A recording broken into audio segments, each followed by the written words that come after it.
প্রাকৃতিক সৌন্দর্যময় একটি গ্রাম, যা শুধু নদী পাহাড়ের গল্পই বলে না, যার প্রতিটা বাঁকে বাঁকে রয়েছে ইতিহাস, সংস্কৃতি আর মানুষের জীবনে এক গল্পকথা। চলুন আজকে আপনাদেরকে নিয়ে যাই নেত্রকোনা জেলার কলমাকান্দা পাঁচগাঁও এবং দেখে আসি কলমাকান্দার পাঁচগাঁও কিভাবে হয়ে উঠেছে মানুষের মন করা সৌন্দর্যের এক গল্পকথা, যেখানে প্রকৃতি আর মানুষের জীবনের ছন্দ একসাথে বয়ে চলে। কিভাবে হলো এর নামকরণ, কেন একদিনে ভ্রমণের হিসেবে এই জায়গাটা আপনার জন্য বেস্ট একটি জায়গা, এবং কিভাবে যাবেন, কেন যাবেন, তার সবকিছু আলোচনা করব আজকের এই ভিডিওতে। তো চলুন দেরি না করে শুরু করা যাক।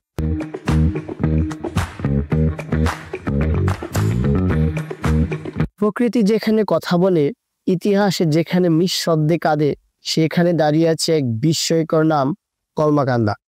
কিন্তু কখনো কি ভেবে দেখেছেন কলমাকান্দার নামটি এলো কোথা থেকে?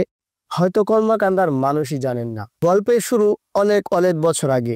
অনেক আগে এই এলাকা ছিল দুর্গম বন জঙ্গল এবং ছোট ছোট জনপদে ঘেরা। তখন এখানে বাস করতেন এক প্রভাবশালী গারো নারী, যার নাম ছিল কলমা। তিনি ছিলেন একজন ধী শক্তিশালী নেত্রী, যিনি মানুষের বিভিন্ন সমস্যা শুনতেন এবং সকল মানুষের উপকার করতেন। ওই এলাকার আশেপাশের সকল মানুষ তাকে মা বলেই ডাকতেন। একটা সময় ধীরে ধীরে ওই বসতির নাম হয় কলমার কান্দা। ধীরে ধীরে সময়ের পরিবর্তনে যা কলমার কান্দা থেকে কলমাকান্দা হয়ে ওঠে। আবার অনেকে ধর্মীয় বিশ্বাস থেকে কলমা মানে হচ্ছে কালেমা, কান্দা মানে নিচু অঞ্চল বা বসতি, যেখান থেকে কলমাকান্দা নাম হয়েছে। 1971 সালে মুক্তিযুদ্ধের সময় কলমাকান্দা ছিল একটি সক্রিয় অঞ্চল। ভারত সীমান্তের খুব কাছাকাছি হওয়ায় মুক্তিযোদ্ধারা ওই সময় ওইখানে প্রশিক্ষণ নিত, আশ্রয় নিত এবং বিভিন্নভাবে যুদ্ধ পরিচালনা করে থাকত। নইমবরা সীমান্ত দিয়ে বহু মুক্তিযোদ্ধা ভারতে প্রবেশ করে এবং সেখানে মুক্তিযোদ্ধার প্রশিক্ষণ গ্রহণ করে। মুক্তিযুদ্ধে শহীদ অনেক স্থানীয় মানুষের স্মরণে সেখানে রয়েছে মুক্তিযুদ্ধের স্তম্ভ। এই জায়গার প্রাকৃতিক সৌন্দর্য যেমন মানুষের মন কাড়ে, তেমনি এই জায়গায় রয়েছে বিভিন্ন সমস্যা। এবং সীমান্তবর্তী অঞ্চল হওয়ায় এখানে ওই এলাকার এবং ভারতীয় মানুষের মাঝে একটা চোরাচালানি রয়েছে। ওই এলাকার মার্কেটে আপনি প্রচুর ভারতীয় পণ্য পাবেন, যা সবগুলোই ভারত থেকে আসা। সীমান্ত দিয়ে বিভিন্ন সময় বিভিন্ন কারণে এই দেশের মানুষ ওই দেশের মানুষ ভারত ও বাংলাদেশে আসা যাওয়া করে, যার ফলে বিভিন্ন সময় বিভিন্ন ধরনের সমস্যা দেখা দেয়। দূর দূরান্ত থেকে দেখতে আসা পর্যটকরা এর কারণে বিভিন্ন সময় বিভিন্ন সমস্যায় পড়ে। তারা ভিতরে প্রবেশ করতে পারে না, সবসময় দেখতে পারে না। অনেক সময় তারা বিভিন্নভাবে বিজিবির বাধাগ্রস্ত হয় এই সমস্যাগুলোর কারণে। কলমাকান্দা মানে বিস্তীর্ণ পাহাড়ি অঞ্চল, স্নিগ্ধ নদী, জ্যোৎস্না ঘেরা বনভূমি, যা অবশ্যই একজন পর্যটকের মন কেড়ে নিবে। পাহাড়ি ঝর্ণা আর পাহাড়ি ঝর্ণার খালের তলতলে জল অবশ্যই আপনাকে নিয়ে যাবে প্রকৃতির কূলে। এখানে আকাশ আর নদীর সীমানায় মিশে যায় কংস নদী, সেখানে চাইলে আপনারা নৌকা ভ্রমণ করতে পারেন। গারো, হাজং আদিবাসীদের জীবনধারা, তাদের আতিথেয়তায় আপনি পরিবারের একজন। গান, নাচ, সংস্কৃতি আপনাকে শিখাবে এক অন্যরকম মানবতা, কোন আন্তরিকতা শহরের মানুষ স্বপ্নে খুঁজে পায় না।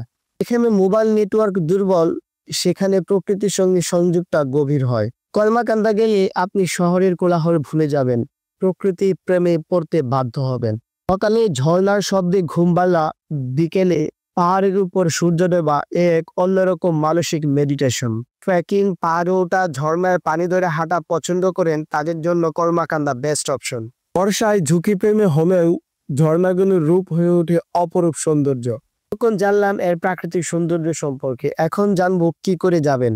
নেত্রকোনা শহর থেকে কলমাকান্দা উপজেলা প্রায় 35 কিলোমিটার দূরে। লোকাল বাসে সময় লাগবে 1.5 ঘন্টা এবং সিএনজি বা অটোরিকশায় সময় লাগবে 1 ঘন্টা। সিএনজি এবং অটোরিকশায় যাত্রাপথে আপনারা দেখতে পারবেন গ্রামের বিভিন্ন সৌন্দর্য। বর্ষায় থমথমে পানি। পাঁচগাঁও ভ্রমণে আপনারা 3-4টা স্পট ঘুরতে পারবেন, তার মধ্যে পাঁচগাঁও, লংগরা এবং কংস নদী। পাহাড়, নদী, ঝর্ণা, সীমান্ত রেখা যেন খুলে দেয় এক অনন্য দুয়ার। ব্রিটিশ আমল থেকে বর্তমান পর্যন্ত কলমাকান্দা বহন করে চলেছে বিভিন্ন রাজনৈতিক ও সাংস্কৃতিক আচার। এই স্থানগুলোর সৌন্দর্য বৃদ্ধিতে অনেকটাই ভূমিকা পালন করে। ভ্রমণ শুধু একটি দর্শনীয় স্থান ভ্রমণ করা নয়, এটি ইতিহাস ও সংস্কৃতি ছুঁয়ে দেখার এক অনন্য সুযোগ। প্রকৃতি, নিরাপত্তা ও মানবতা, এই তিনটি একসাথে মিশে এক নতুন ভাবনার সৃষ্টি করে। তাই এই ভ্রমণ শেষে আমাদের করণীয় একটাই, অবশ্যই প্রাকৃতিক সম্পদ রক্ষা করতে হবে। এর কোনোভাবে ক্ষতি করা যাবে না। এমনকি বাংলাদেশ ভারতের সীমানা অবশ্যই নজরে রাখতে হবে। যতদিন পাহাড় দাঁড়িয়ে থাকবে, যতদিন নদী বয়ে চলবে, ততদিন কর্মাকান্দা তার গল্প বলবে। শুধু প্রয়োজন সেই গল্প শোনার মানসিকতাটা তৈরি করা। ভালো থাকুক এই জনপদ, ভালো থাকুক এই জনপদকে ঘিরে থাকা মানুষ, ভালো থাকুক সেই প্রতিটি পথ যা আমাদেরকে চিনিয়ে দেয় আমাদের শেকড়। ধন্যবাদ ভিডিওটি শেষ পর্যন্ত দেখার জন্য। এমন আরো রোমাঞ্চকর ভিডিও পেতে আমাদের চ্যানেলটি সাবস্ক্রাইব করে পাশে থাকা বেল আইকনটি আলতো করে ছুঁয়ে দিন। ধন্যবাদ সবাইকে।